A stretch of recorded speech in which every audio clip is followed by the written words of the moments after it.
Hello, Leo. Welcome to Karma on Deck. I'm Karma. I'm going to do your reading for the week of February 20th through the 27th. Your tarot reading for Leo. Let's take a look and see what we have for you guys. I do know we started Mercury retrograde this week in full effect.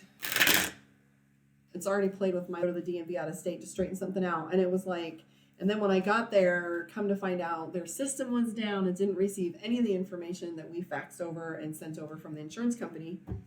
And it was like, so I had to go back again. So it was like literally playing with Mercury retrograde all over the place. So let's take a look and see what's going on for you, Leo.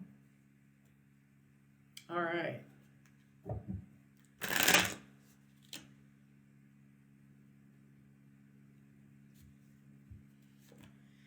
So, Eight of Cups, how are you? There you go. Eight of Cups. So, the High Priestess. Ooh, your emotions are running a little high. You do have the Two of Cups.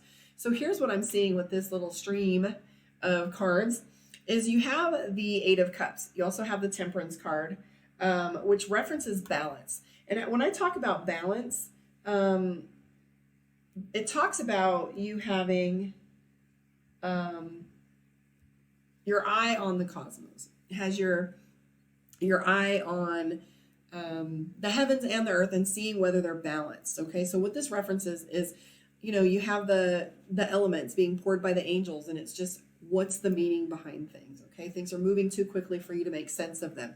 You do have the High Priestess here, and that's always talking about your intuition firing.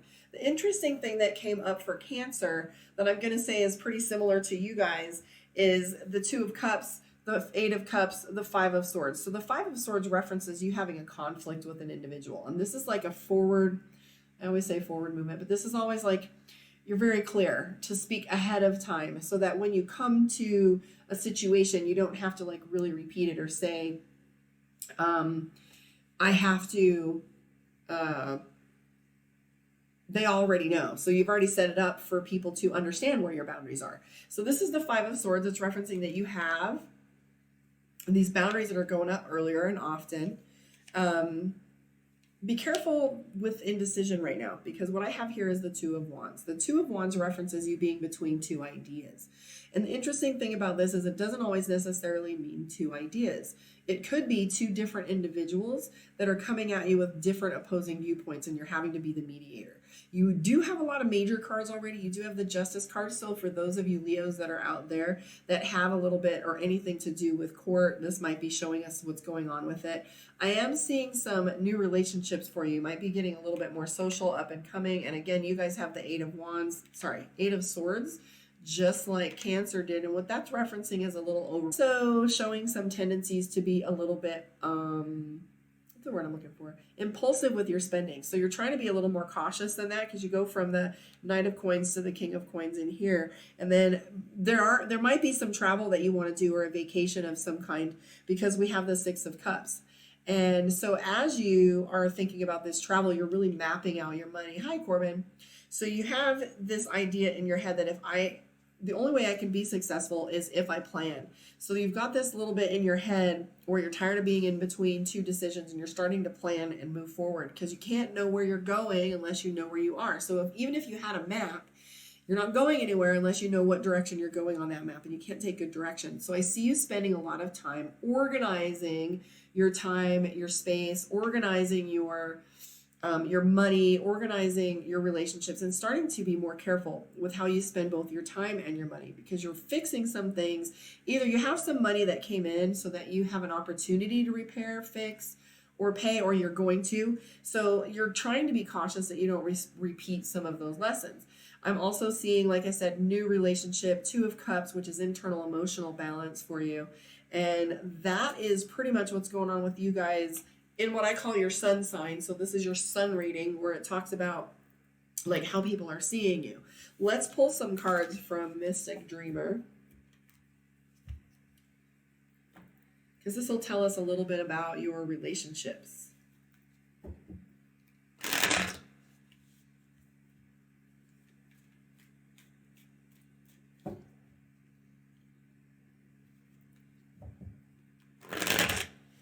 I wanted to shuffle those again. It's funny, no matter how much I shuffle, you guys repeat themes between one reading of a zodiac sign that's right before or right after you guys. No matter how much I shuffle, you guys have some of the same stuff. And I don't know if that's just because how will moves along the houses, how it moves around the planets and the signs. Maybe it's just because they're so similar, they're side by side and taking on each other's energy, or maybe that cusp energy for those of you that are a little of both. So let's take a look. However, I don't know if I believe in cusps anymore now that I realize how much degrees, houses, and placement, and oppositions, and decanates, and all that have to do with the signs. I'm not sure cusp means a thing anymore to me. However, let's take a look and see what's going on with your relationships, shall we, Leo? And thank you for the like. Thanks for hanging out with me. So the first thing that comes up for you, Leo, is having a good time. So you have the Three of Cups and then the Two of Cups.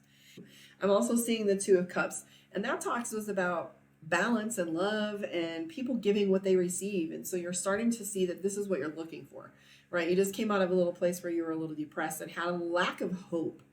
I don't want to say hopeless because that like owns the whole hopelessness. But Five of Pentacles references a lack of hope. You'd started to have this little place where you weren't quite believing people. You were just distrustful and you were feeling as if, I don't know, man, like you say you're going to do these things, but really do you? You're starting to pay attention to who's building that legacy with you. We do have the Six of Wands. Interesting. So you're definitely worried about betrayal. You're definitely worried.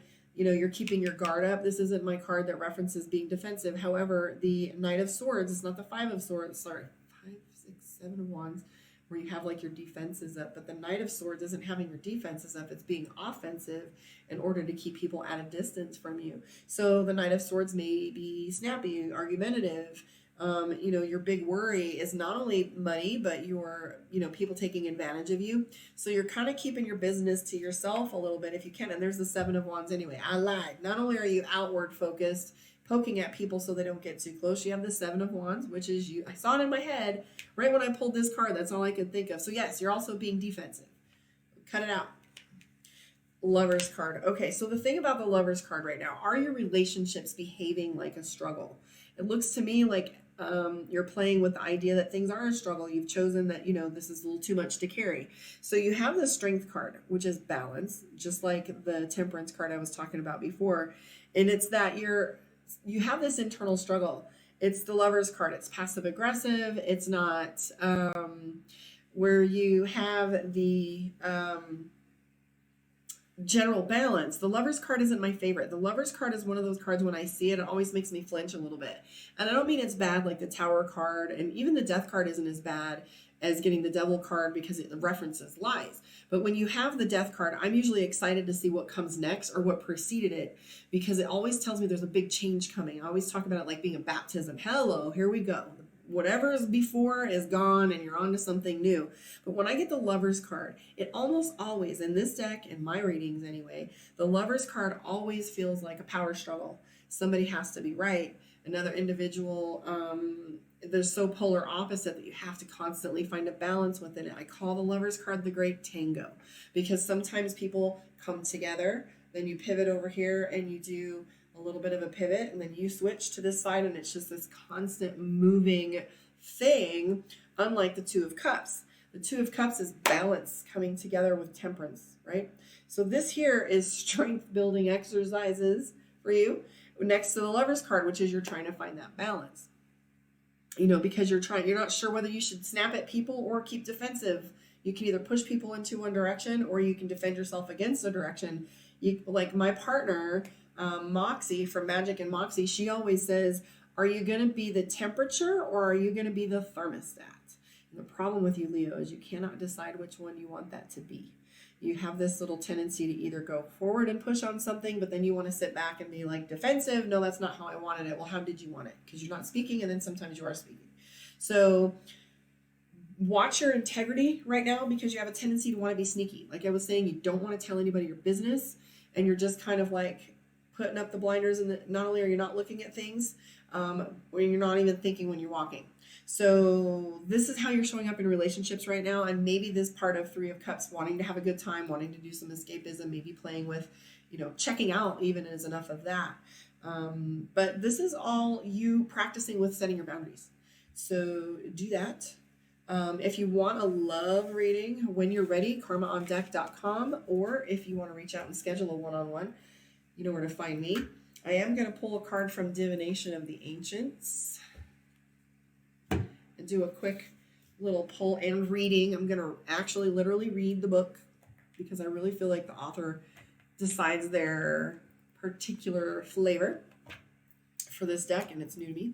And I feel like they always add a little something extra than just, and I don't do oracle cards too much, so that's why I wanted to play with this and enjoy it. So let's see where we're at.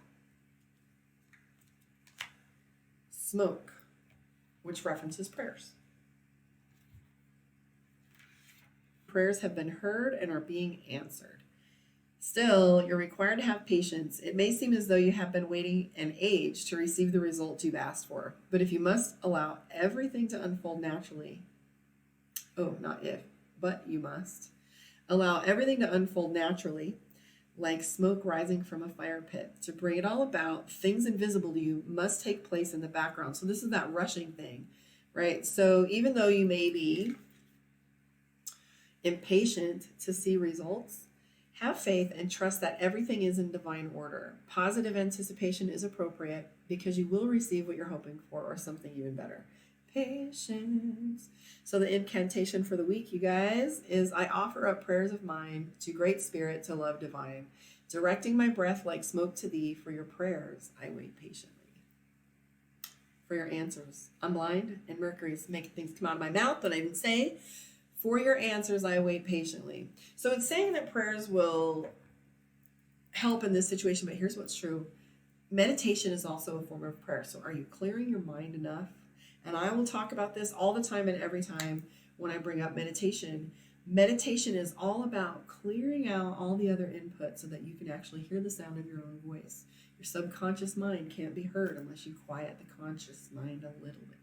Just a little bit. All right, I'm Karma. Thank you for joining me. Karma on Deck. I will see you guys next week. If you want a one-on-one, karmaondeck.com. Let me know where you are in the world. Okay, how you liked your reading.